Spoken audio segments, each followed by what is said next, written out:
Oi pessoal, eu sou a professora Luzilete e eu vou trabalhar com vocês o componente de geografia, tá certo? Vocês fizeram a tarefa de casa? Fizeram? Que tinha que falar sobre a visão oblíqua, a visão frontal, a visão vertical? Então, você vai guardar essa atividade com você e nós vamos corrigir na próxima aula. E vocês vão entender por que quando a gente chegar lá, tá bom? Para a nossa aula de hoje, a gente vai começar lá na página 182 do nosso livro. E aí nós vamos falar da paisagem desenhada. Lembra que a primeira imagem que nós tínhamos na abertura do livro era uma paisagem pintada, era uma pintura, não é isso? Depois a gente falou da imagem fotografada, né, que é um outro tipo de registro.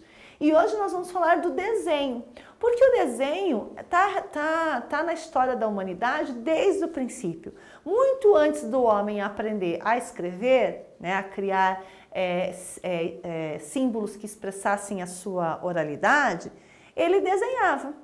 A gente também é assim, não é? A gente começa aprendendo a desenhar primeiro e depois é que a gente aprende a ler e escrever, não é verdade? Porque o desenho é uma coisa que tá integrado na gente. O desenho também é uma forma de expressão, também expressa informações, não é isso? Então, olha lá. Paisagem desenhada. Diz o seguinte: muito antes da invenção da fotografia, as pessoas já registravam imagens de lugares por meio de desenhos, mas não sabemos ao certo quando isso começou. Então, a gente não tem muito como saber quando começou. Mas olhem aqui, ó, vamos olhar aqui? Olha lá, aqui tem algumas imagens, estão vendo? Por exemplo, essa daqui, no Parque Nacional Serra da Capivara, que fica no Piauí.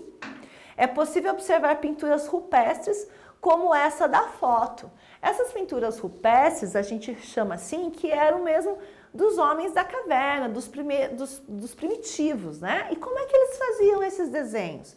Eles faziam esses desenhos usando barro, usando pedaço de carvão, não o carvão da forma como a gente conhece hoje, né?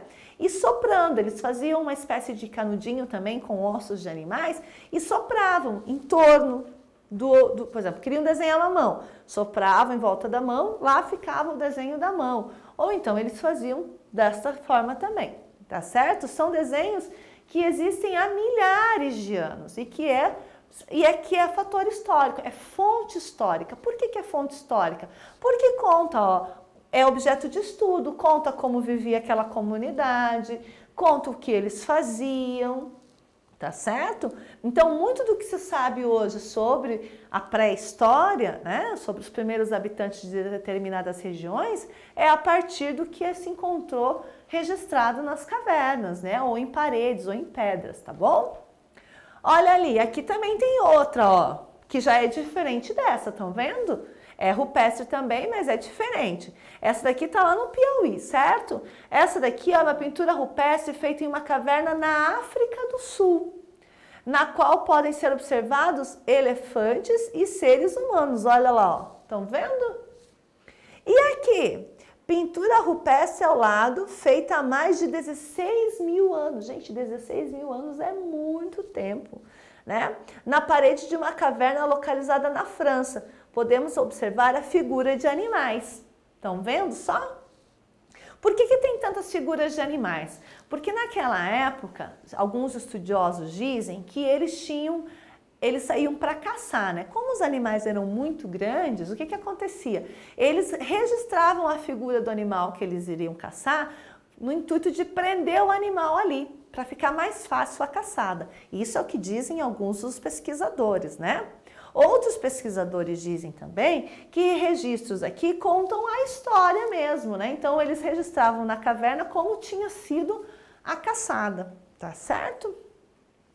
Olha lá, em diversas partes do planeta foram encontradas pinturas rupestres, feitas há milhares de anos, que representam algumas características das paisagens naquele momento, naquele contexto. Muito provavelmente, se eu for lá no Parque Nacional da Serra da Capivara hoje, o que eu vou encontrar lá é muito diferente do que o que está desenhado na parede, né? Daquela caverna, daquela rocha, não é verdade? Porque já se passaram quantos mil anos? Alguns, né?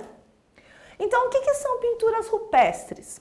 Desenhos que foram gravados ou traçados nas rochas, certo? Os desenhos nunca perderam a importância como registro de paisagens.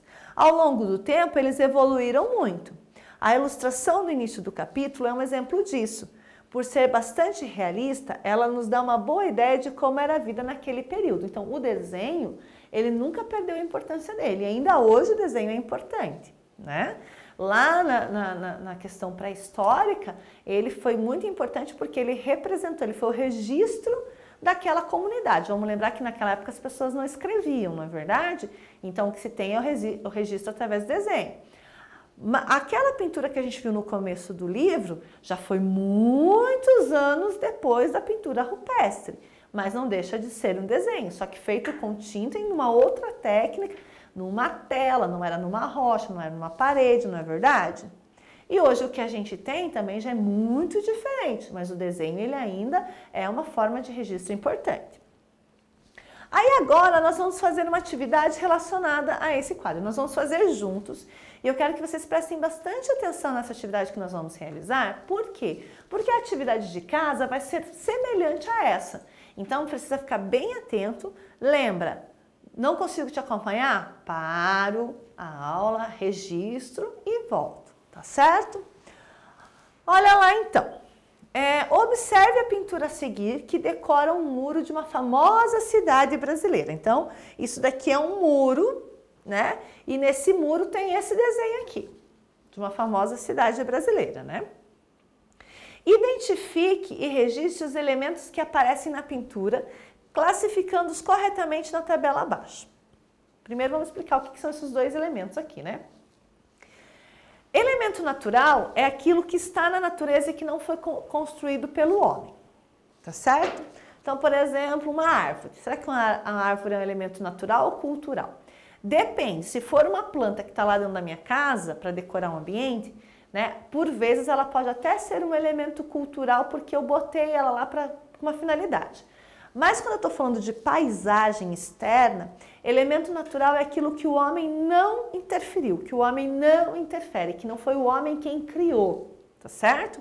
E elemento cultural é aquilo que foi criado pelo homem. Vamos lá então nessa atividade? Então, por exemplo, vamos começar de cima para baixo, tá bom? Então lá em cima, o que eu vejo? Eu vejo o céu. Tem céu nessa paisagem? Tem, né? Um céu, olha lá o sol, né? Não sabemos se o sol está se pondo, se o sol está nascendo, mas enfim, tem lá, né? Então vamos lá. Então o céu. Céu é elemento natural ou cultural? O que vocês me dizem? Natural, né? Porque o homem que construiu o céu? Não. Muito bem, então o céu é um elemento natural. Que outro elemento natural eu posso encontrar aqui? O mar? O mar, então vamos colocar lá. Deixa eu só ver uma coisinha nesse meu quadro aqui. Deixa eu só subir um pouquinho o meu quadro. Isso. Porque eu acho que dá para vocês colocarem um embaixo do outro, né?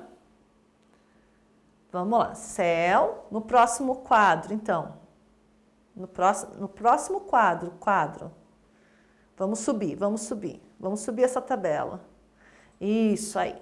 O mar, né? Nós temos também o quê? Nós temos o céu, o mar. O que nós temos aqui, ó? Os morros, né? Então, vamos escrever lá, morros. Muito bem. Tenho nuvens no céu? Tenho nuvens no céu. Então, vamos escrever lá, nuvens. E também o que mais que eu tenho, que é de elemento natural aqui, né? A vegetação, que são as árvores. Vamos lá. Ótimo.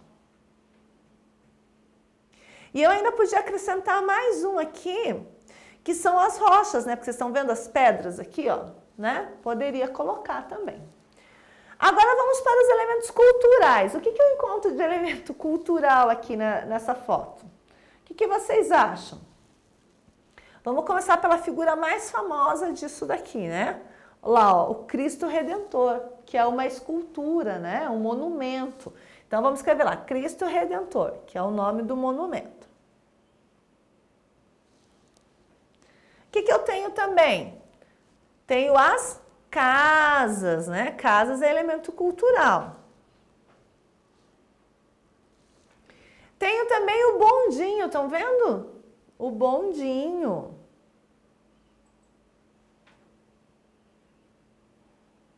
Tenho também a calçada. Não tem a calçada?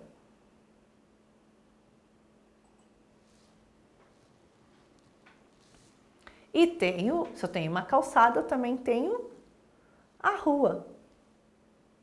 A rua. E faltou espaço ali, podemos colocar aqui embaixo da calçada, então. A rua. Muito bem. Então, esses são os elementos naturais e culturais que a gente encontra nessa imagem. Vamos ver o que o texto diz lá embaixo. Olha lá. Observando atentamente os detalhes da pintura, chegamos à conclusão de que ela representa uma paisagem da cidade do Rio de Janeiro, pois nela estão presentes elementos característicos dessa cidade, como a estátua do Cristo Redentor, as moradias em morros, o mar e o bondinho. Então, são elementos característicos desta cidade. Não significa que em outras cidades também não tenham, mas se juntar todo esse conjunto, a gente vai caracterizar o Rio de Janeiro. Será que você também pode representar algum lugar conhecido por meio de desenho ou pintura? Para descobrir, vocês vão fazer a atividade a seguir, que é uma atividade para casa, pessoal. Olha lá a atividade para casa, então. A atividade para casa é semelhante ao que nós fizemos aqui. Só que vocês vão fazer em casa. O que vocês vão fazer? Que tal desenhar um lugar bem conhecido da sua cidade? Então, pensa aí na sua cidade um ponto turístico, um lugar que é bem conhecido, que todo mundo na cidade conhece e que todas as pessoas que chegam novas na cidade, vocês levam para conhecer. Pensa aí nesse lugar. Para essa atividade, você vai precisar de uma folha A4, né, que é uma folha de papel sulfite, e lápis de cor. Vocês vão precisar disso para fazer essa atividade. Antes de desenhar, você precisa pensar: para que serve esse lugar? Então, esse lugar bem conhecido aí da tua cidade, é um espaço de lazer? É um espaço de comércio? É um espaço de alimentação? Do que é esse espaço? Então, pensa para que esse espaço serve aí na sua cidade. Aí, você vai desenhar. Para você desenhar, você vai lembrar de algumas coisas. Por exemplo, pense nos elementos que devem aparecer no seu desenho. Então, o que tem que aparecer? Vou fazer o desenho lá, sei lá, do mercado municipal da minha cidade. O que vai ter que aparecer lá? Vai ter que aparecer a rua onde ele está,